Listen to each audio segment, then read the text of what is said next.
हरि।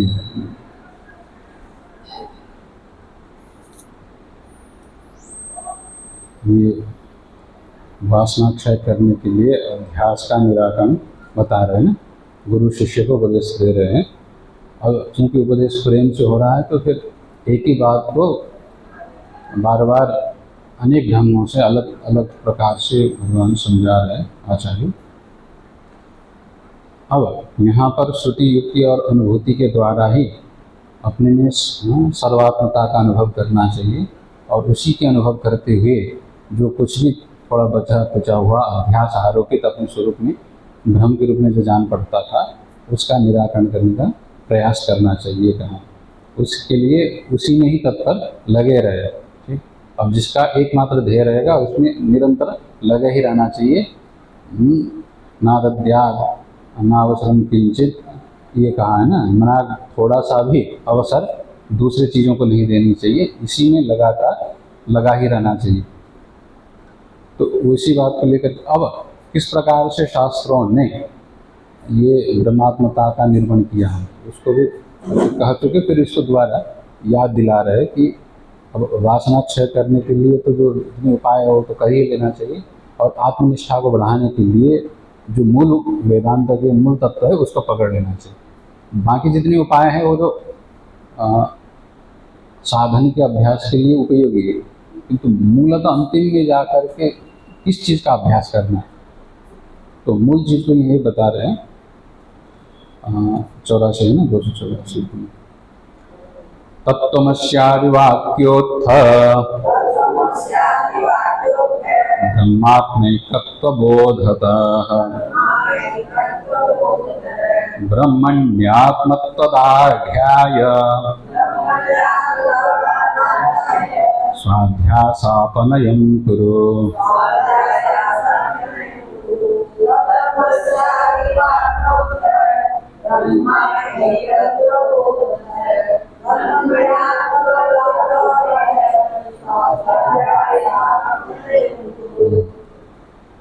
ब्रह्मणि आत्मत्वदाध्याय, ठीक है, ब्रह्म परमात्मा में आत्मस्वरूप की दृढ़ता निश्चय के लिए क्या करना चाहिए, ये तत्त्वमस्यादि वाक्यता ब्रह्मात्मकत्व बोधता, उसकी दृढ़ता के लिए इस महावाक्य के निरंतर चिंतन करते रहना चाहिए।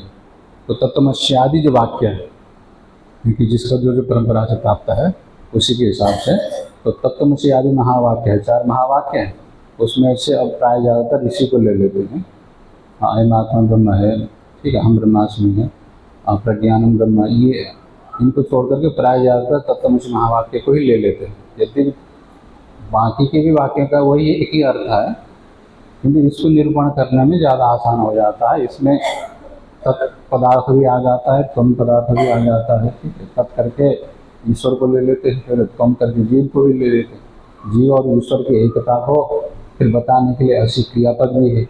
बाकी जगह क्या है, कहीं क्रियापद नहीं है, कोई स्पष्ट रूप से निर्देश नहीं करता है। प्रज्ञानम करके प्रज्ञान स्वरूप से ले लिया, प्रज्ञान से ज्ञान लेना है, क्या लेना है वो तो प्रकरण के हिसाब से पता लग जाता है। एकता बताने वाली कोई पद दिखता नहीं तो फिर वहाँ पर अध्याय करना पड़ता है कि प्रज्ञानम ब्रह्म ऐसी करके इस तरह से बोलना पड़ता है। बाकी जगह है तो एक ही एकत्व बताने वाला ही अर्थ है, होते हुए भी ज़्यादातर जब आचार्य महावाक्य बोलते हैं तो किसको ले लेते हैं, ये तत्त्वमसि आदि हैं, तत्त्वमसि इस महावाक्य को ही लेते हैं, हम ब्रह्मास्मि भी लेते हैं, किंतु ज़्यादातर जब उपदेश देनी हो तो तत्त्वमसि को ही लेते हैं। ठीक है, अनुभूति में उतारना हो तो हम ब्रह्मास्मि के रूप में बोलते हैं, और उपदेश देने के लिए तत्त्वमसि ये महावाक्य को ही लेते हैं। अब आत्म, हाँ आत्मत्व, हाँ आत्मत्व है, हाँ आत्मत्व है। ब्रह्म में आत्मत्व, आत्मा और आत्मत्व ये तो लगाने पर क्या आ जाता है, भाव अर्थ में तो लगता है, इसका मतलब ये होता है कि स्वरूप अर्थ लग जाता है, आत्मस्वरूप। ठीक है, ब्रह्म में आत्मस्वरूप की निश्चय के लिए, आत्मा का निश्चय कहिए, आत्मस्वरूप का कहिए, ये व्याकरण की दृष्टि से शब्द सुंदर बनाने के लिए, शुद्ध लिखने के लिए तो लगाना पड़ता है, नहीं तो वहाँ पर आत्मा और आत्मत्व में अंतर नहीं है। आत्मा ही आत्मस्वरूप है, आत्मा अलग है, उसका स्वरूप अलग होता, फिर उसमें तो लगाना बनता भी है। ठीक है, अब लगाते क्यों है, अब वाक्य का संरचना है, व्याकरण की दृष्टि से उसको साधु माना जाता है, ठीक माना जाता है। इसीलिए अब कभी कभी संस्कृत में क्या है, व्याकरण की दृष्टि से भी वाक्य लिखनी पड़ते हैं। हाँ, नहीं तो ब्रह्मणी आत्म धाट्या ये भी बोल तो सत्य है, किंतु व्याकरण की दृष्टि से वो उतना सुंदर नहीं होगा, इतना ही अर्थ है। नहीं तो आत्म यहाँ ब्रह्म में आत्मा का निश्चय के लिए, आत्मा का मतलब क्या, आत्म स्वरूप के निश्चय के लिए, ये अर्थ मुख्य रूप से दिलाना है ना। तो आत्मा का जो स्वरूप है वो ब्रह्म रूप में है, इस बात का दृढ़ता कराना है। ठीक, इसके लिए क्या है, अपने अध्यास का अपनयन। यहाँ देखिए, स्वाध्याय सापनयम कुरुधान और स्वाध्यासाप। अब ये स्वाध्याय भी वैसे सुनाई देता है, स्वाध्यास में थोड़ा थोड़ा ज़्यादा अंतर नहीं है, अंतिम में य और स का अंतर आ जाता है। य लगा देंगे तो वो स्वाध्याय हो जाता है, अब स लगाएंगे तो स्वाध्यास हो जाता है। ठीक है, तो दोनों में अर्थ इतना बदल जाता है। नहीं, दोनों सर्वनाम नहीं है, सर्वनाम ये इसमें नहीं आएगा। य और स दो अलग अलग वर्ण है। ठीक, ये सर्वनाम उसको नहीं कहा जाएगा। सर्वनाम उसको कहते हैं जो सबके लिए प्रयुक्त हो सकता है, ऐसे शब्दों को सर्वनाम बोलते हैं। ठीक है, मतलब एक व्यक्ति का जैसे राम कहेंगे तो जिसका नाम राम होगा उसी के लिए राम कह सकते हैं, किंतु वह शब्द जैसे कहेंगे ना, वह राम है, अब वह कहने के लिए आप किसी के साथ जोड़ सकते हैं, यह है, वह है, मैं है, वह, इस तरह के जो शब्द होते हैं वो सबके लिए लागू हो सकता है ना, किसी का एक व्यक्ति का नाम नहीं है, सबके साथ जो जुड़ता है उसको सर्वनाम बोलते हैं। और इसलिए ब्रह्म को भी सर्वनाम बोल सकते हैं, किंतु व्याकरण में ब्रह्म शब्द को सर्वनाम नहीं कहा है, सर्व शब्द को ब्रह्म नाम से कहा जाता है, किंतु है ब्रह्म भी सर्वनाम भी। दृष्टि के हिसाब से देखा जाए, विचार से देखा जाए तो ब्रह्म भी सर्वनाम है, आत्मा भी सर्वनाम है, सबका नाम हो सकता है आत्मा, सब में वही स्वरूप अनुस्यूत है, किंतु अब क्योंकि शब्द की मर्यादा के हिसाब से व्याकरण की दृष्टि से वो नहीं माना जाता, इतना ही है, वेदांत के सिद्धांत के हिसाब से माना जाता है। अब इसमें किस प्रकार से करना चाहिए, अपने अध्यास का अपनयन करना चाहिए, निराकरण करना चाहिए जो अपने में आरोपित है। तो आरोपित स्वरूप को किसके विचार से निकालना चाहिए, तो महावाक्य के विचार से। महावाक्य जो तत्त्वमसि महावाक्य है, इसके अर्थ को चिंतन करते हुए, क्योंकि श्रवण हो चुका है, मनन भी तर्क वितर्कों के द्वारा उसको मजबूत कर चुके हैं, इसलिए अब यहाँ करना क्या है, निधिध्यासन ही है मुख्य रूप से। तो निधिध्यासन करते हुए तत्त्वमसि महावाक्य के जो अर्थ है, तत् जिस चीज़ को बताता है, तुम जिस चीज़ को बताता है, ये तो आप लोग क्या है कि लक्षणा एक रूप से हो जाता है, एक शक्ति वृत्ति से और दूसरी लक्षणा वृत्ति से वाक्य शब्द का अर्थ निर्धारण हो जाता है। अब यहाँ पर तो चिंतन तो यही होगा कि तत् और तुम दोनों एक कैसे हो सकता है, वह और मैं, ये ना बात हुई। अब उपाधियों की दृष्टि से तो संभव नहीं है, उपाधि की परिच्छिन्नता इसमें घुसा हुआ है और उसमें अलग घुसा हुआ है, तो इस दृष्टि से उपाधि की दृष्टि से तो कतई संभव नहीं है। तो फिर वेदों के द्वारा प्रतिपादित जो वाक्य है वो अप्रामाणिक होने लगेंगे। ठीक, अब कहते तो है वेद का वाक्य कि वही तुम हो, तुम ही वही हो। अब हम जिस चीज़ को हम मान रहे, मैं मान रहा हूँ, और वह कह करके जिस चीज़ को हम मान रहे उस दृष्टि से देखा जाए तो वह भी यह नहीं हो सकता, यह भी वह नहीं हो सकता है। अब वेद फिर कह रहा है कि यही वह है, वही यही है, तो दोनों की बातों में तो क्या हो रहा है, विरोध हो रहा है ना। अब विरोध की परिहार करने के लिए या तो वेद झूठ बोल रहा है या तो हमारा अनुभव गलत हो रहा है, ये ना दो बातें हो सकती हैं। अब तो हमारा अनुभव भी झूठा है और वेद जो बता रहा है जिस चीज़ को लेकर के हम समझ रहे उस दृष्टि से नहीं बता रहा है, ये बात भी समझना पड़ेगा फिर, क्योंकि हम जिस दृष्टि को लेकर के हम अपने आप को स्वरूप में मान रहा हूँ और जिस तत्व को लेकर के ये तत्पदार्थ को बता रहा है ना, तो फिर इसका शोधन करना पड़ेगा। तो ये पदार्थ का शोधन आता है, तो पदार्थ का शोधन भी वासना क्षय के लिए उपयोगी हो जाता है, क्योंकि यहाँ पर बार बार वासना क्षय करने के लिए कह रहे हैं ना। वासना पड़ा हुआ, एक तो विचार से पदार्थ का शोधन हो जाता है, शब्द के अर्थ क्या है और उस शब्द के अर्थ के आधार पर पूरा वाक्य का निचोड़ अर्थ क्या है, ये विचार किस तरह से आ जाता है, तात्पर्य निर्णय करने पर आ जाता है। ठीक, तो तात्पर्य निर्णय का क्या होता है, 6 प्रकार के ये लिंग कहा है ना, 6 कारण होते हैं तात्पर्य निश्चय करने के लिए। ठीक है, उपक्रमोपसंहारा अभ्यासा पूर्वता फलम अर्थवादोपपत्ति च लिंगम तात्पर्य निर्णय करके किसी भी वाक्य के अर्थ को, क्योंकि ये उपनिषद के अंतर्गत आते हैं वाक्य है, तो वाक्य का अर्थ अब हम एक ही वाक्य सुन रहे हैं शब्द तत्वमसि, अब इतने मात्र सुनने से इस वाक्य के अर्थ का निर्णय करना मुश्किल हो जाता है। प्रसंग पता न हो तो अर्थ का अनर्थ हो जाता है। कोई भी वाक्य चाहे व्यवहार में हो चाहे वेद में, कहीं किसी भी जगह, ठीक है, एक बात चेरी पिकिंग कर लिया, चलते चलते कुछ सुन लिया, ठीक है, और वही वो वाक्य शब्द इतना खतरनाक अर्थ ले लेता है, किंतु प्रसंग में वो बात एकदम ठीक बैठता है। ठीक, तो इसीलिए कोई भी बात जो है वो बिना प्रसंग के सुना जाए तो वो अर्थ नहीं लगाता है। यहाँ उपनिषदों में भी क्योंकि प्रसंग पहले आ रखा है, सृष्टि के प्रकरण आता है, सृष्टि के प्रकरण में जगत आदि के उत्पादक के रूप में वहाँ पर ईश्वर को बताया है, फिर शुद्ध ब्रह्म का निरूपण किया, फिर जीव का भी क्या है, उहे कुले संचरति करके जीव के स्वरूप को भी बताया है।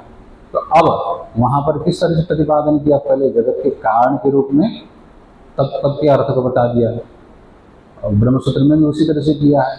ठीक है, ब्रह्मसूत्र में भी ब्रह्म के स्वरूप को किस रूप से पाया, जगत के कारण आदि के रूप में वाच्य के अर्थ में प्रस्तुत किया। फिर उसके बाद लक्ष्यार्थ को लेते हैं। अब तुम पद का भी जो अर्थ है, तुम जो कह रहे हो श्रुति, तो वहाँ पर भी फिर तुम का भी अर्थ करते हुए अब वहाँ पर उदाहरण किसका दिया है, तुम पद का अर्थ यथा मत्स्य उभे कुले अनुसंचरते, ऐसा दृष्टांत आता है। जैसे मछली होती है, नदी में रहती है, तो तालाब में रहती है, तो अब वो पानी में घूमते हुए कभी इस किनारे पर पहुंचती है, कभी उस किनारे पर जाती है। ठीक है, तो अलग अलग किनारों में पहुंचती है मछली।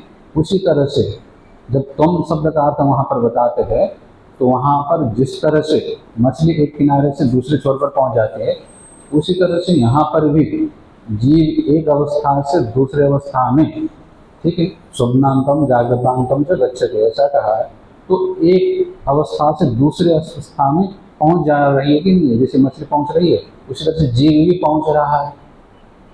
तो अब जागृत अवस्था जो शरीर के साथ अभिमान रख रहा है, इंद्रियों के माध्यम से विषयों को ग्रहण कर रहा था, वह अभिमानी जो था उस अभिमान को छोड़ करके दूसरे अवस्था को, जागृत के समाप्ति को हो करके वो स्वप्न अवस्था को पहुंच जाता है। स्वप्न अवस्था को भी समाप्त करके स्वप्नांतम सुसुप्ति में पहुंच जाता है, उससे भी फिर निकल करके स्वप्न में फिर जागृत में आता है। ठीक है, तो इन अवस्थाओं में घूमने वाला इन अवस्थाओं से भिन्न होता है। इस दृष्टि से पहले क्या करते हैं, वहाँ मछली की दृष्टांत दिखा करके दोनों किनारों से भिन्न कौन है, मछली है, पानी से भी भिन्न मछली, क्योंकि उन चीज़ों में वो चल रहा है ना। तो जैसे किनारे से भिन्न मछली हो गई, इसलिए दोनों छोर की ओर वो चला जाता है। इसी तरह से इन अवस्थाओं से भिन्न, अब जो उस अवस्था में रहने वाले पदार्थों से भी भिन्न क्या होगा, उस अवस्थाओं में संचार करने वाला होगा। तो संचार करने वाला कौन है, ये विचार करने के लिए फिर श्रुति बाध्य कर देते। अब इस प्रकार से विचार करने पर क्या होगा, तुम पदार्थ का शोधन होगा। ठीक, तुम पदार्थ का विचार होगा ना, तुम करके तुम जो बता रहे हो श्रुति के हिसाब से, तो तुम शब्द का अर्थ क्या हो गया कि पहले तो शरीर को ही तुम समझ रहे थे, फिर कर्मकांड ने आकर के क्या कर दिया ना, शरीर से अतिरिक्त तो कोई दूसरा तुम है कह दिया। अब फिर जिस चीज़ को हम तुम समझ रहे थे वह शरीर से तो भिन्न है, किंतु भिन्नता का बोध कराने के लिए ये दृष्टांत दे करके विचार करने के लिए बाध्य बना दिया। अब जब विचार कर लेते तो फिर अब संचार तो कर रहा है, तो संचार करने की जो क्रिया भी किसमें, संचार गति है ना, तो गति किस में होती है, जल में ही होती है। जड़ वस्तु होगा तभी उसमें जाकर के गीता गति होगी। ठीक, अब आने जाने वाला गति किसमें दिखाया जा रहा है, जीव में दिखाई दे रहा है। इसीलिए जीव में होने वाला जो गति भी अब यहाँ पर क्या करते हैं, ये तत्व ये जो वाक्य है ये उसको शोधन करने के लिए बोल रहा है कि गति भी उसमें नहीं है। गति भी किसके परिधि से आ रही है? अंतःकरण की उपाधि के कारण, क्योंकि उपाधि परिचिन्न है, इसलिए उन परिचिन्न उपाधियों के आने जाने से ही, ठीक है। जागृत आदि अवस्था में अब वही अविद्या के परिच्छेद को लेकर के अंतःकरणावच्छिन्न चैतन्य स्वप्न तक रह जाता है और सुषुप्ति में वो बीज रूप में रह जाता है। तो बीज मूल रूप से उपाधि हो गई और उसी उपाधि से परिचिन्न होकर के क्या कर रहा है? अनुसंचरण कर रहा है, एक अवस्था से दूसरी अवस्था में जा रहा है। इस प्रकार से जब उपनिषद ही त्वम पद के अर्थ को बता रहे हैं, फिर तत्पद के अर्थ को भी क्या बता रहे हैं? जगत के सृष्टिकर्ता आदि के रूप में बता रहे हैं, और एक को शक्तिशाली बता रहा है और दूसरा उतनी शक्तिशाली नहीं है। तो फिर आगे जाकर के दोनों की एकता को भी बता रहे हैं। तो एक सर्वज्ञ हो रहा है, एक अल्पज्ञ हो रहा है, एक सब कुछ जान रहा है, एक बहुत कम जान रहा है, ठीक। एक सब कुछ कर पा रहा है, एक कुछ कुछ कर पा रहा है। तो दोनों में एकता कैसे संभव हो सकता है? इस प्रकार विचार करने पर जो शक्ति का जो आधान हो रहा है, सर्वज्ञता आदि, ये सब किसकी वजह से आ रहा है? उपाधि की वजह से आ रहा है। तो माया के समष्टि अज्ञान के अभिमान के कारण, उसके शासक के कारण ईश्वर में सर्वज्ञता सर्वशक्तिमत्व आ रहा है, और व्यष्टि उपाधि, थोड़ी सी उपाधि से घिरे होने के कारण इसमें अल्पज्ञता और अल्पशक्ति ये सब आ रहा है। ये जो विचार करते हैं तो फिर ये उपाधियों को भी हटा करके शुद्ध चैतन्य के जो मूल रूप होगा उसमें एकता हो सकता है कि नहीं हो सकता है? तो श्रुति ने अब ब्रह्म के जो स्वरूप को बताया, शुद्ध स्वरूप को जो बताया और उपाधि से युक्त जो स्वरूप बताया, दोनों को विचार करने के बाद, क्योंकि उपाधि सहित रूपों का एकता तो कभी बन नहीं रहा है, ठीक है। इस कमरे में, ये कमरे का जो अवकाश है, खाली जगह है, और घड़े के अंदर भी जो खाली गिलास का जो जगह होगा, जब तक क्या है कि गिलास का अथवा घड़े का जो बाहर का जो आवरण बचा हुआ रहेगा, तब तक इस कमरे के साथ एक होगा पाएगा नहीं हो पाएगा। इसीलिए उपाधि है तो वस्तुतः देखते हुए भी घड़े के अंदर का जो अवकाश है, आकाश है, और इस कमरे के अंदर का जो आकाश है एक ही है। एक होते हुए भी एक नहीं हो पा रहा है, ठीक है। जब तक बाहर का जो एक घेरा रहेगा गिलास के ऊपर, घड़े के ऊपर, तब तक वो घेरे के कारण अपने आप को बांधा हुआ वो पाता है घड़े के अंदर का आकाश। इसी तरह से जब तक उपाधि रहेगी, ठीक है। अब यहाँ पर ऐसा है जैसे परमात्मा की उपाधि माया के रूप में है, उसका तो विच्छेद होगा नहीं। जैसे जीव की आसपास की जो उपाधि है अविद्या के रूप में, उसका छेदन तो संभव है। तो जीव की उपाधि का नाश होने पर अब ईश्वर में जाके मिलेगा कि शुद्ध चैतन्य में जाके मिलेगा, ये भी एक प्रश्न हो जाता है। जैसे ये कमरे के अंदर घड़ा फूट जाता है, तो घड़े का जो अवकाश है ये कमरे के आकाश में जाके मिलेगा कि महाकाश में जाके मिलेगा? ये बड़ा विचित्र प्रश्न है ना। अब वेदांत में देखने में तो ये लगता है कि घड़ा अंदर कमरे के अंदर फूटा है, ठीक है। तो कमरे के अंदर का जितने आकाश होगा उतने आकाश में जाकर के ही घड़े का आकाश मिलना चाहिए, ऐसा दिखता है। किंतु वो जाता है क्योंकि आकाश का जो शुद्ध स्वरूप है, ठीक है, वो महाकाश के साथ ही एक है। इसीलिए उपाधि एक टूट जाता है तो दूसरी उपाधि में जाके वो नहीं मिलता है, ठीक है। वो जाएगा किसमें? महाकाश में ही, क्योंकि महाकाश रूप ही था पहले से, किंतु उपाधि से बंधे होने के कारण वो परिच्छिन्न होकर के वो घटाकाश के रूप में बना हुआ है। तो जो उपाधि टूट गई, तो उपाधि के टूटने पर वो घटाकाश किस में जाएगा? महाकाश में ही जाकर मिलेगा। देखने में लगता है कि कमरे के अंदर बैठा है, तो फिर कमरे के अंदर के आकाश में ही मिलना चाहिए। अब वस्तुतः वास्तविकता क्या है कि महाकाश क्योंकि उसका मूल स्वरूप है, उपाधि कौन रूप है? तो घड़े की जो परिधि थी वही उपाधि थी। उपाधि के टूटने पर, ठीक है, वो कहाँ पर जाएगा? जो मूल स्वरूप है उसी में जाएगा। ठीक, नहीं कमरे की उपाधि भी है, ठीक है, बात सही कह रहे हैं। कमरे की उपाधि होने पर भी कमरे का जो उपाधि है उसका मूल स्वरूप नहीं है। ठीक है, कमरे की उपाधि के कारण जितना कार्य होना था वो तो हो ही रहा है। ठीक, मूल महाकाश होने के कारण आचार्यों ने इस तरह से माना है। ठीक है, व्यवहार की दृष्टि में ठीक है कमरे के आकाश में मिल गया जैसे लगता है। ठीक है, अनुभव में तो यही आता है, किंतु अब आचार्यों ने इसी तरह से माना है ग्रंथों में।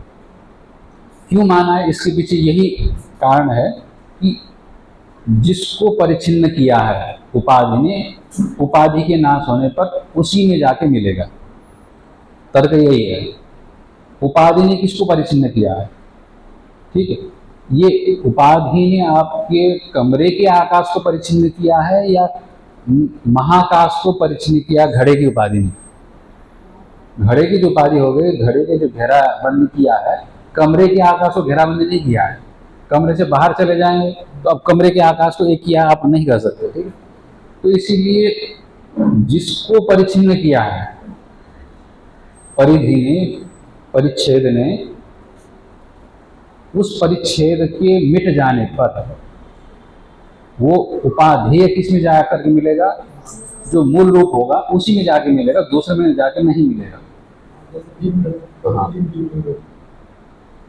उसी तरह से हो जाता है। अब यहाँ पर इस प्रकार जब विचार करते हैं तो ततः शब्द का भी अर्थ हम समझ पाएंगे इस प्रकार से, मतलब प्रकरण के हिसाब से। प्रकरण के हिसाब से तत् के रूप में किसको वर्णन किया, वहाँ पर शुद्ध चैतन्य का भी वर्णन मिल जाता है, फिर उपाधि का भी वर्णन मिल जाता है। और त्वम के रूप में भी क्या उपाधि सहित का भी वर्णन है और उपाधि से रहित का भी वर्णन आ जाता है। और फिर यहाँ जा करके जब शिष्य को उपदेश करते हैं श्वेत उपाधि को, तो फिर कहते हैं कि तत्त्वमसि कहते हैं। आखिर परम सत्य क्या है पूछने पर उपदेश के रूप में यही है कि परम सत्य आखिर वही तुम हो करके। ठीक है, वही तत् तुम ऐसे करके वहाँ पर क्या करे, तत् को उद्देश्य करके तुमको वहाँ पर विधान कर रहे हैं। ठीक है, वह जो दिख रहा है वह पहले, सबसे पहले तो क्या है, उपाधि से परिचिन्न वह आएगा, ईश्वर के रूप में आएगा।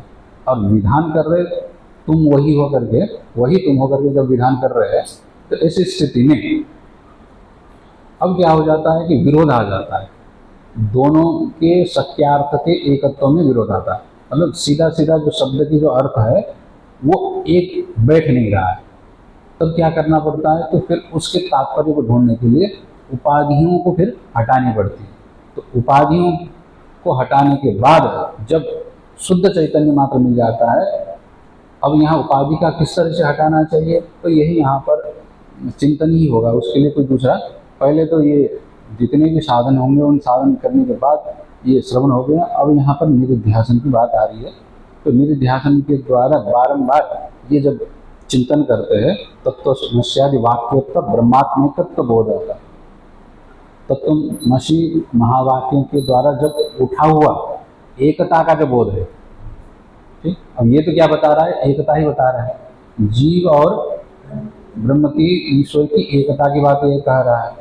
तो इस एकता का संभावना पहले होगी, फिर उसका निश्चय होगा। ठीक है, परोक्ष रूप में।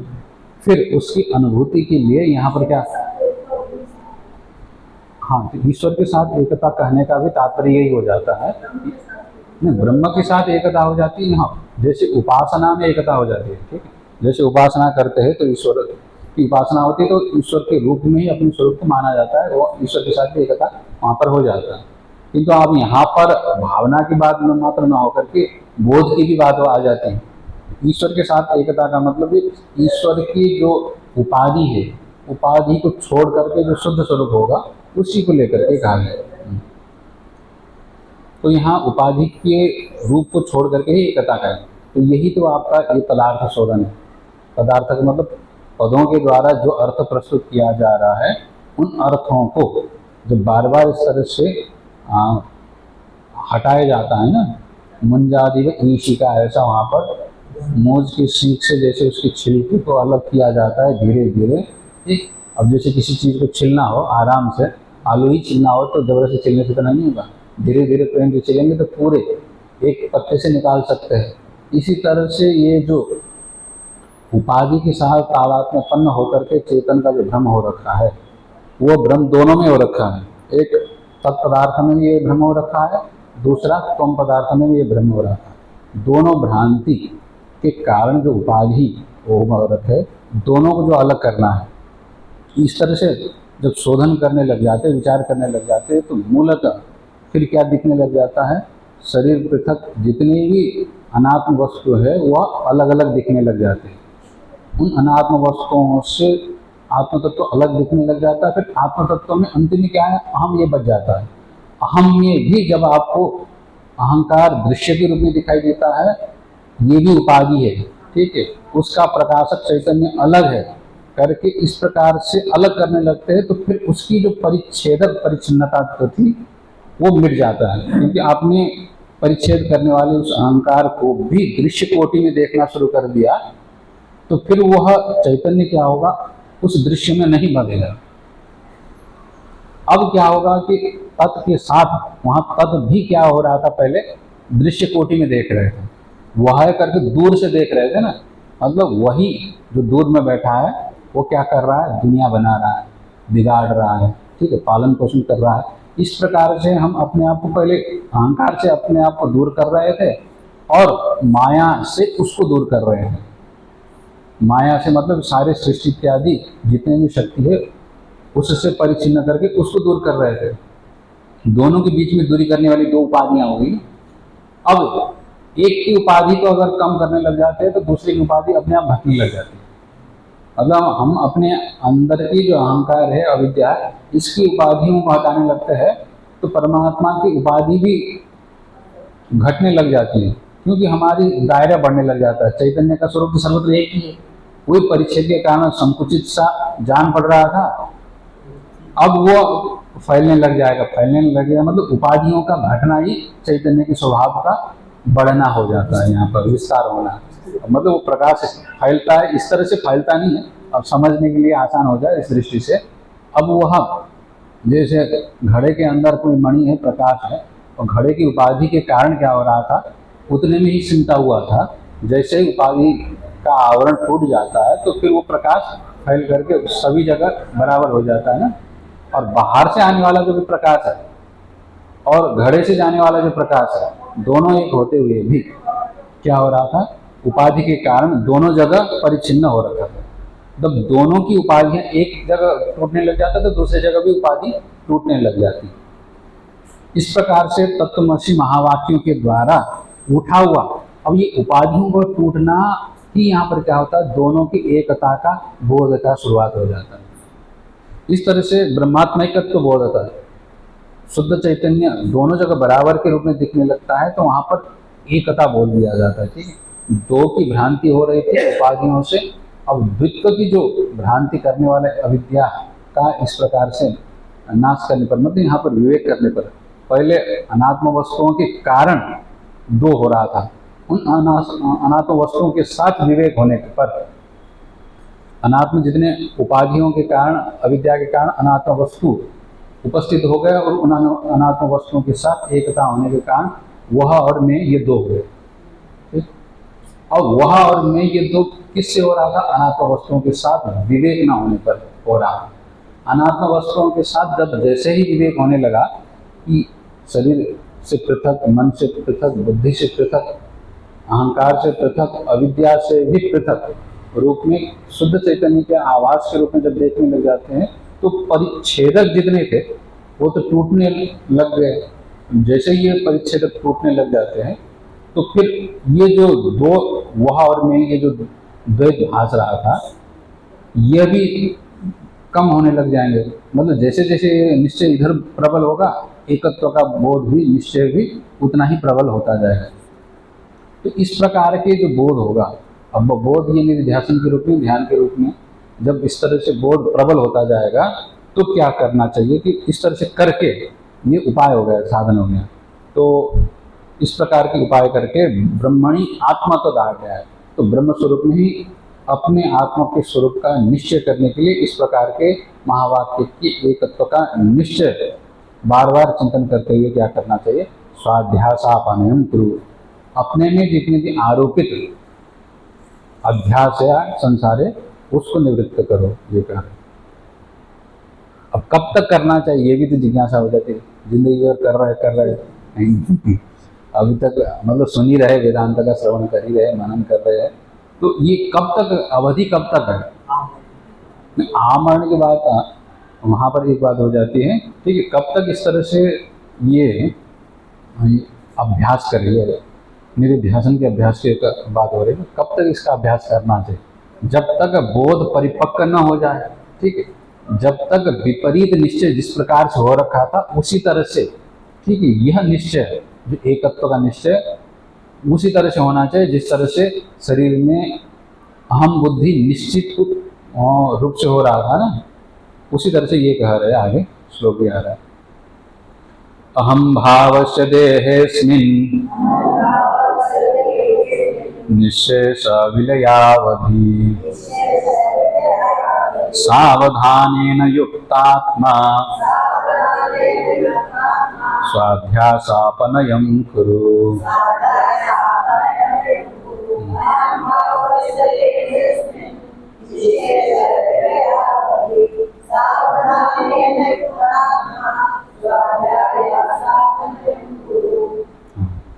अब ये दिखा रहे हैं कि कब तक ये सीमा है, कब तक इस तरह से अभ्यास करना चाहिए।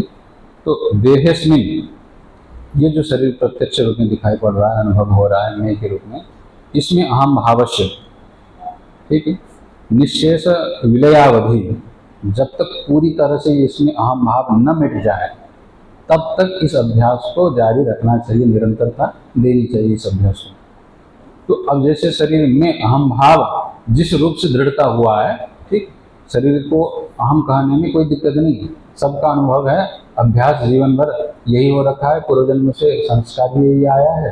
तो जिस रूप से हम अपने शरीर को मैं इस अभिमान के साथ, गर्व के साथ बोलते हैं, इसी रूप से ठीक विपरीत भावना इस शरीर को देख करके ये शरीर मैं नहीं है दृढ़ निश्चय हो जाए और शुद्ध स्वरूप परब्रह्म परमात्मा ही हूँ, ये निश्चय होना चाहिए, ठीक है।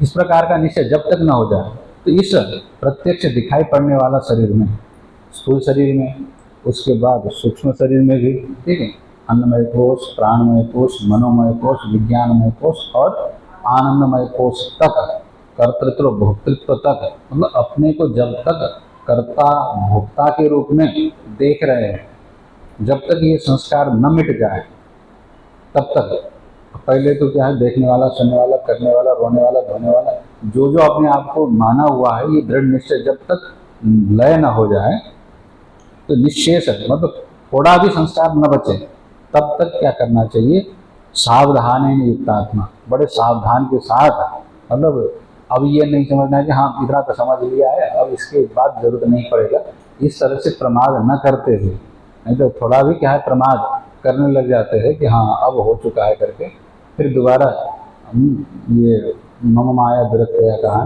भगवान की जो माया है अब बड़ी दुरतिक्रमण करने के लिए हो जाती है, इसका अतिक्रमण थोड़ा सा भी लेस बच जाता है तो वो अंकुरित होकर के आ जाते हैं। तो ये अविद्या मूल सहित जब संस्कार आदि मूल से नष्ट न हो जाते हैं तब तक जैसे पेड़ काटने पर कुछ पेड़ क्या होता है दोबारा उगाते हैं, काट तो ज़्यादातर पेड़ तो क्या बड़े होने पर काट तो नहीं आते, कुछ ऐसे पेड़ होते हैं, कपूर के पेड़ भी इसी तरह से काट दो फिर दोबारा जड़ आ जाते हैं, जड़ जब तक बचा रहता है ना उसका वैसे ही आ जाते हैं। इसी तरह से यह संस्कार के रूप में भी ये अविद्या बची रहती है ना, अविद्या तो आपका परोक्ष ज्ञान से मिट जाती है, परोक्ष जो अविद्या है, तो आत्म विषय जो अविद्या है वो प्रत्यक्ष है। देखिए परोक्ष ज्ञान से परोक्ष अविद्या मिटती है, और प्रत्यक्ष जो अविद्या है वो प्रत्यक्ष अविद्या प्रत्यक्ष ज्ञान से ही मिट सकती है, विरोधी बराबर होनी चाहिए ना। अब हम लोगों को बोध में प्रतिबंधक कौन हो रहा है, प्रत्यक्ष अविद्या। अपने स्वरूप में प्रत्यक्ष रूप से हम ये अनुभव नहीं कर पा रहे हैं कि हमारा स्वरूप क्या है। प्रत्यक्ष हम किस रूप से अनुभव कर रहे हैं, शरीर के रूप में अनुभव कर रहे हैं। इसी तरह से यह प्रत्यक्ष अनुभव को काटने वाला दूसरा प्रत्यक्ष जब तक नहीं आता है ना, कि आत्मस्वरूप ही हूँ, शरीर नहीं हूँ, यह बोध जब तक प्रत्यक्ष न हो जाए, जब तक परोक्ष रहेगा तब तक क्या होगा कि हाँ हाँ होगा करके हो जाता है। तो वो पुराने संस्कार तो पूरी तरह से टूटे नहीं है, तो फिर दोबारा जग जाते हैं, फिर वह कुछ देर के लिए वो बोध बना रहता है, जब तक बुद्धि की स्थिति ठीक ठाक रहती है, सोचने की योग्यता सत्वगुण जब तक बना रहता है तब तक तो ठीक है, फिर वापस वैसे ही बन जाता है। इसीलिए ये कह रहे कि निशेष विलयावती, पूरी तरह से संस्कार जब तक न मिट जाए, विद्या का मूल जड़ नष्ट न हो जाए, तब तक क्या करना चाहिए, सावधान होकर के, बड़े सजग होकर के क्या करना, युक्त आत्मा, ठीक है, योग से युक्त होकर के, ये श्रवण मनन निध्यासन के जो चिंतन से युक्त होकर के स्वाध्याय सापयनम करो, अपने ऊपर जो आरोपित हुआ अध्यास है उसको हटाने का प्रयास करना चाहिए। नहीं तो क्या हो जाता है कि ये भ्रम इस तरह से बैठ जाता है। बड़ा विचित्र भ्रम की कहानी है कि ये अखंडानंद जी एक बार सुना रहे थे, उनके गांव की कहानी है। वहाँ क्या हो गया कि बड़ा भारी एक सांप रहा गाँव में, और वो सांप क्या करता है, जंगल में अगर पशु पक्षी ये गाय वगैरह चरने जाते थे तो वो उनके पैर को बांध देता था और हिलने डुलने नहीं देता था। इस तरह से वो सांप 6 फुट 6.5 फुट का लंबा चौड़ा सांप, अब वो फिर दूध भी पीता था बोलते थे। अब विज्ञान के हिसाब से गाय क्या है, सांप दूध नहीं पीते बोलते, अब तो गांव में लोग देखते हैं दूध पीते हुए। अब गाय को बांध करके, पैर बांध करके वो दूध पी ले, गाय भी, और उसको घूम फिर के उधर ही जाए, बार बार ऐसा होता था। तो फिर सपेरों को बुलाया गया और सपेरा जा करके बीन बजाए, और बीन बनाने के बाद फिर सांप आ करके उसके साथ और बीन के साथ नाचने लगे, और वो सब करके धीरे धीरे ऊपर चढ़ करके गले में लपेट लिया, और क्या हो गया कि अब सांप सिर के ऊपर फन रख करके और बीन के साथ नाचने लग गया। देखिए, अब जब तक बजा रहा है तब तक देखिए कि बजाना वो छोड़ देगा तो सांप और गले में ऐसा कस के बैठा हुआ है कि गला ही दबा दे। तो लोगों को पता लगा, तो पुलिस को बुला के लाए। अब ये बीन बनाना, जैसे ही छोड़ देगा बीन बजाना तो ये सांप गले को टाइट करके मार देगा करके सोच करके उन्होंने क्या किया कि अब सांप को मारना चाहिए करके बंदूक चलाई सांप के ऊपर, तो सांप तो मर गया। साथ साथ में क्या हो गया कि वो सपेरा भी मर गया। अब क्यों ऐसा हुआ, बड़ी विचार हो गई। मारा था तो सांप को ही, ठीक है, अब वो सपेरा तो नहीं मरना चाहिए था ना। अब ये हो गया कि सांप और सपेरा दोनों एक साथ नाचते नाचते बजाते बजाते ये हो गया कि सर्प के साथ इसका तादात्म्य अभ्यास हो गया। देखिए, अभी हम वेदांती है तो वेदांत की दृष्टि से विचार करेंगे, तो सर्प के साथ, अब सर्प के साथ बजाने लगे, बैठने लगे। अब लगभग आधी घंटा चाहिए, कितने देर से, 1 घंटा से बजा रहा था होगा। सांप अब सिर में बैठ करके घूम रहा है, नाच रहा है, वो भी बजा रहा है, बजाना छोड़ भी नहीं सकता है, ठीक है। अब छोड़ दे वो सांप काट भी सकता है, अब इतना मोटा सांप है गले ऐसे ही दबोच सकता है। अब वो छोड़ भी नहीं रहा है, तो सबके साथ वो बीन बजाते हुए नाचते हुए इतना तन्मय हो गया है कि एकाकार हो गया कि अब वह उसके साथ तादात्म्य अभ्यास हो गया, उसका एक हो गया। तो सर्प को जैसे गोली लगी उसको ये भ्रांति हो गई कि हमको गोली लग गई,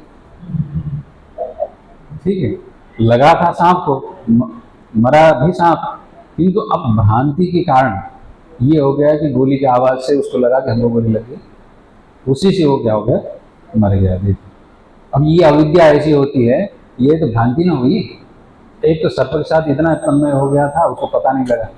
तो इस तरह के तादात्म्य अभ्यास होने पर हम लोगों के जीवन में भी मूलतः क्या हो गया कि सर्प के साथ, मतलब सर्प ज्ञान माया के रूप में ले लीजिए, माया के साथ हम लोगों का इस तरह से, और माया के कार्यों के साथ तन्मयता हुई है। तो तन्मय ऐसा हो चुके हैं कि अपने स्वरूप हम भूल चुके हैं। देखिए, वहाँ जैसे सफर है ना, ये घटित घटना ही है, सुना रहे थे। अब घटना इस तरह से घटित हो जाते हैं, संसार में बड़ा विचित्र घटनाएं होती है। अब संसार की जो माया है उनके साथ हम लोगों का तन्मयता ऐसे ही है, और उस माया के हानि और वृद्धि से जैसे जैसे कुछ हो जाता है तो हम इतना घबरा जाते हैं कि सब कुछ यहीं बिगड़ गया करके, अपने ही स्वरूप में बिगड़ गया समझते हैं। तो यही क्या होता है, संसार का चक्र का मूल कारण हो जाता है। तो ये चक्र इतना कष्ट देता है, दुख देता है कि मरणासन्न बना देता है। तो यहाँ पर जब तक उसका भेद नहीं करेंगे विचार से, चिंतन मनन से, श्रवण से, सत्संग में, वह छूटना मुश्किल हो जाता है। इसलिए इसका बारंबार चिंतन मनन करते रहना चाहिए, सजग होकर के, सावधान होकर के। यही कर रहे हैं कि सावधान ही न युक्त आत्मा, सावधान होकर के योग से युक्त होना चाहिए।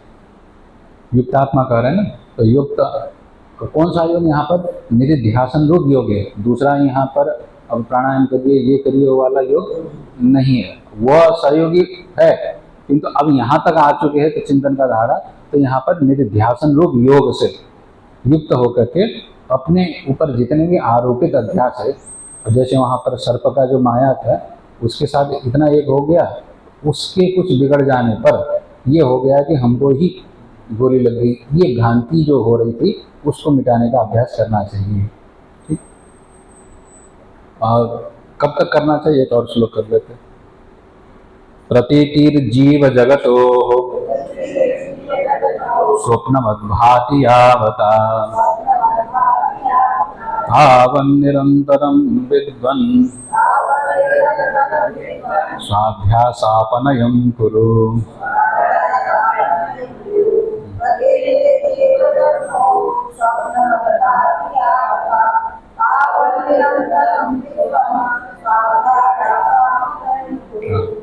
तो कह रहे हैं कि विद्वान अपने शिष्य को गुरु बता रहे हैं, विद्वान है बुद्धिमान शिष्य, बुद्धिमान हो इसीलिए क्या करना चाहिए? सावधानी बरतनी चाहिए, प्रमाद नहीं करना चाहिए। विद्वान ये संबोधन है, ठीक है। हाँ, हे विद्वान, तुम बुद्धिमान, अपने ज्ञान से युक्त हो। अब यहाँ ज्ञान कौन सा ज्ञान होगा शिष्य को? परोक्ष ज्ञान तो हो चुका है, वो बोल ही चुका है, इतना सुन लिया तो हो गया है। परोक्ष ज्ञान भी हो गया, तुमने श्रवण भी कर लिया, मनन भी कर लिया है। क्योंकि वासना बची हुई है, उन वासनाओं को क्षय करने के लिए तुम चूंकि निधिध्यासन में लगे हो, इसलिए निधिध्यासन करो। हे विद्वान, अपने ऊपर जितने स्वाध्यास, अपने ऊपर जितने आरोप किया हुआ माया का जो स्वरूप है उसको हटाओ। हटाने का तब तक प्रयास करते रहो, ठीक है, निरंतरम, ठीक है, बीच में अंतर व्यवधान न रखते हुए। अंतर करते बीच की जो खाली जगह है उसको अंतर करते, तो निर्गता अंतर मतलब बीच का जो खाली जगह भी न रहे, ठीक है। नावसरम दद्यात कहते हैं ना, मना करते हैं, थोड़े से भी अवसर दूसरे चीज के न देते हुए निरंतर इसी तरह का चिंतन करते रहो। कब तक? यावता स्वप्नवत भाति, जब तक ये सारी दुनिया स्वप्न की तरह न लगने लगे। तो प्रतीति जीव जगत, जीव और जगत की जो प्रतीति हो रही है, जीव का मतलब यहाँ पर चैतन्य अंश को लेकर के नहीं, जीव का मतलब यहाँ अंतःकरण की प्रधानता को लेकर के कहा है, ठीक है। जीव मतलब अपना जो स्वरूप हो रहा है ना, तो अंतःकरण विशिष्ट जो चैतन्य है उसको जीव बोलते हैं। तो उसमें भी दो अंश है ना, एक चैतन्यांश है, एक जड़ांश है। उस जड़ांश के लिए ये कह रहे हैं, ठीक। चैतन्यांश तो वो प्रकाश के रूप में तो ऐसे ही रहेगा, इसीलिए प्रतीति जब तक इनकी होती रहेगी, किसके रूप में? परमार्थ सत्य के रूप में जब तक प्रतीति होती रही है तब तक ये अभ्यास जारी रखना है। जीव जगतो हो, जीव और जगत की प्रतीति अगर पारमार्थिक सत्य के रूप में जब तक हो रहा है तब तक ये अभ्यास बनाए रहो, ठीक। इनके मिथ्यात्व का, इनके भ्रमात्मक स्वरूप का जब तक प्रतीति स्वप्न की तरह न हो जाता है तब तक क्या करना है? पारमार्थिक सत्य दिख रहा है तो फिर इसका चिंतन अभी परिपक्व नहीं हुआ है, विचार परिपक्व नहीं हुआ है, ज्ञान बोध परिपक्व नहीं हुआ है, संस्कार भी दृढ़ है, ये समझना चाहिए। तो जब तक जीव और जगत की प्रतीति किस रूप में हो रहा है? पारमार्थिक रूप में हो रहा है, स्वप्न की तरह प्रतीति नहीं हो रही है, तब तक क्या करना चाहिए? ये निधिध्यासन को निरंतर करते ही रहना चाहिए, करना चाहिए। यावता स्वप्नवत भाति, जैसे ही स्वप्न की तरह लगने लग जाए तो समझना चाहिए कि हाँ, अब हमारा ये निधिध्यासन सफल हो गया कि जगत में जो पारमार्थिक सत्ता की जो प्रतीति हो रही थी अब वह छूट गई। अब यहाँ स्वप्न की तरफ प्रतीति होना का मतलब क्या है ये भी समझ लेना चाहिए। जैसे अब क्या हो जाता है कि जो वस्तु दिख रहा है सामने, तो दिखना बंद हो जाएगा ऐसा नहीं है, ठीक है।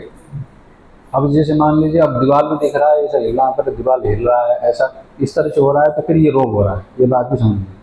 एक रोग होना और बोध होना दोनों में अलग हो जाता है। रोग हो जाता है तो फिर आपको कभी ये वस्तु दीवार दिखाई देगा, कभी कुछ और दिखाई देगा, कुछ और दिखाई देगा। ये मन के विभ्रम के कारण होता है, ठीक है। और बोध के परिपक्व होने पर वस्तु दीवार ही दिखेगा, किंतु उसमें सत्यता नहीं दिखेगी। ये दोनों में अंतर हो जाता है, ठीक है। अब मनोरोग, किसी किसी को मनोरोग हो जाता है, ठीक है। मन के कारण क्या हो जाता है, मन स्थिर नहीं रहता है, कुछ किसी तरह से पागल हो जाते हैं ना। तो पागल जो हो जाते हैं उनको भी दुनिया सच नहीं मालूम पड़ता। अब वो ब्रह्मज्ञानी हो गए क्या? तो फिर अब ब्रह्मज्ञानी और पागल में अंतर क्या होगा? दोनों को दुनिया सच नहीं लग रही है, तो फिर दोनों के मूलभूत अंतर क्या है? मूलभूत अंतर यही होगा कि पागल को दुनिया जैसा है वैसा नहीं दिखाई पड़ रहा है, ठीक है। इसलिए एक ही वस्तु उसको बार बार बदलता हुआ, अगर एक ही वस्तु उसके सामने रखा जाए, पत्थर अगर फूल भी सामने होगा, तो वो क्या करेगा, उस फूल को कभी फल समझेगा, कभी मकान समझेगा, कभी कुछ समझेगा। अलग अलग वस्तु उसको भ्रांति होती रहेगी। तत्वज्ञानी जो होगा, सामने फूल रखा हो तो उसको फूल ही दिखेगा, किंतु फूल के पारमार्थिक सत्ता उसको नहीं दिखेगा। फूल के अधिष्ठान के रूप में फूल को वो ब्रह्म स्वरूप से देखेगा और अधिष्ठान को ही वो सत्य मानेगा। फूल के जो नाम रूपात्मक को वह सत्य नहीं मानेगा। यही अंतर हो जाता है। इसीलिए यहाँ पर जब ये कह रहे, जब तक स्वप्न की तरफ प्रतीति ना हो जाए, तो स्वप्न में जैसे अब हम जग जाते हैं तो स्वप्न में दिखे हुए पदार्थ दिखते तो नहीं है, फिर क्या हो जाता है कि धुंधला सा होने लगता है। तो ये सारी दुनिया धुंधला हो जाएगा, सारे उड़ जाएंगे, धूल की तरह हो जाएगा, हवा में ऐसे बह जाएगा। ये दृष्टि से नहीं कह रहा, ठीक है। और इस तरह से समझेंगे तो फिर इसका जो मूलभूत बात हम ना समझ करके कल्पना में उड़ जाने लगेंगे, ठीक है। कल्पना में उड़ना नहीं है, तथ्य को समझना है। इसीलिए स्वप्न की तरह मतलब स्वप्न में जैसे वहाँ पर पारमार्थिक बुद्धि नहीं होती है, निर्णय नहीं होता, उसके पीछे कोई दौड़ता नहीं है, राग नहीं होता, द्वेष नहीं होता। इसी तरह से प्रपंच के माइक संसार में पारमार्थिक बुद्धि अब हट गई है कि ये जो कुछ भी है ये आरोपित ही है, ब्रह्म में ये मिथ्या ही है। इस प्रकार से निर्णय हो जाता है, निश्चय हो जाता है, फिर उससे राग द्वेष हट जाता है। इस प्रकार से क्या है, चिंतन करते हुए जब तक प्रपंच में पारमार्थिक बुद्धि, सत्यता बुद्धि बनी रहेगी, तब तक क्या है, ये यानी कि ध्यान के अभ्यास करते ही रहना चाहिए। अपने ऊपर जितना अभ्यास हो रखा है उसको हटाने का प्रयास करते रहना चाहिए, ठीक। हरि ओम। पूर्णमदः पूर्णमिदं पूर्णात् पूर्णमुदच्यते पूर्णस्य पूर्णमादाय पूर्णमेवावशिष्यते। ओम शांति शांति शांति।